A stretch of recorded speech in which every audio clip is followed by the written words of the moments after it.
I'm going to try and read the real Lake Isle of Innisfree, which is unfortunately not going to be as entertaining as Jerry's, but anyway.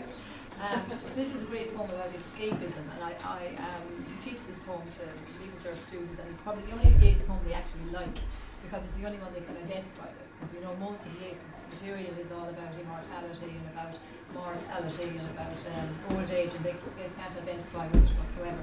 But they love this because there's the element of escapism in it, where he has this wonderful place that he can just disappear to. And he wrote the poem when he was 25 and he was living in London.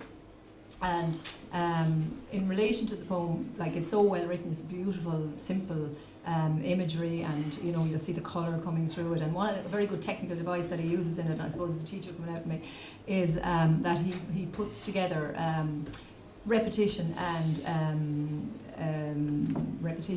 alliteration. And it almost has, if you read it properly, and I won't be unfortunately reading it properly, it's almost hypnotic, and you nearly feel that you're back in that wonderful place that he describes. Right, so I'll try and read it. I think I can see it. I'll not take any chances. I will arise and go now, and go to Innisfree, and a small cabin built there, of clay and wattles made. 9 bee rows will I have there, a hive for the honey bee, and live alone in the bee loud glade. And I shall have some peace there, for peace comes dropping slow, dropping from the vales of the morning to where the cricket sings. There midnight's all a glimmer, and noon a purple glow, and evening full of the linnet's wings. I will arise and go now, for always night and day I hear lake waters lapping with low sounds by the shore. While I stand on the roadway or on the pavement grey, I hear it in the deep heart's core.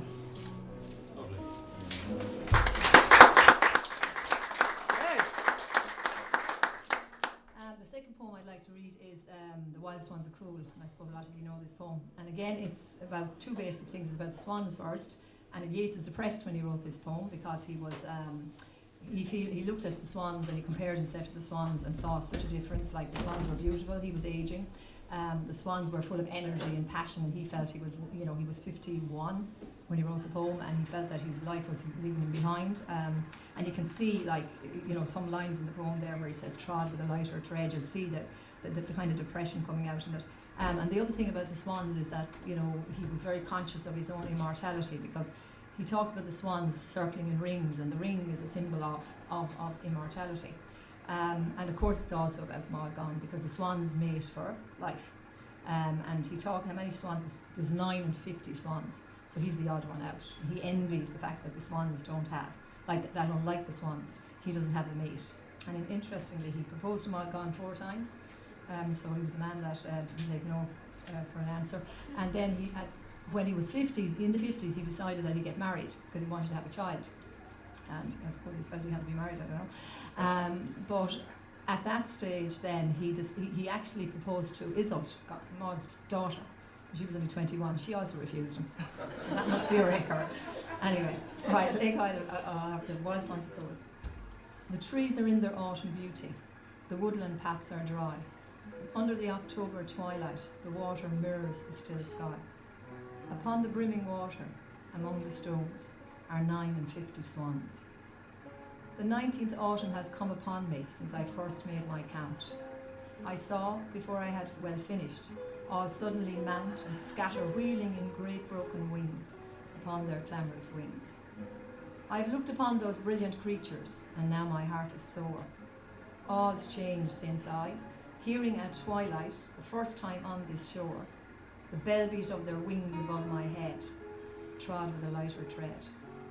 Unwearied still, lover by lover, they paddle in the cold, companionable streams, or climb the air. Their hearts have not grown old. Passion or conquest, wander where they will, attend upon them still. But now they drift on the still water, mysterious, beautiful.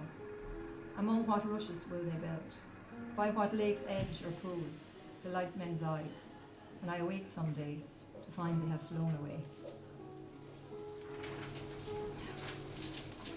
Okay, and the last poem I'd like to read is a poem called Politics. This is it's just a little short, quirky poem, and he wrote it when he was in his 70s, and he was a senator.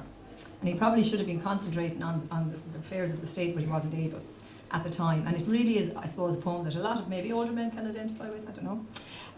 Since hopefully I'll never be an older man, but and really, you know, but I think you just get a feeling, and you'll see it'll come through the lines when you see. So I don't think there's any explanation needed for the poem.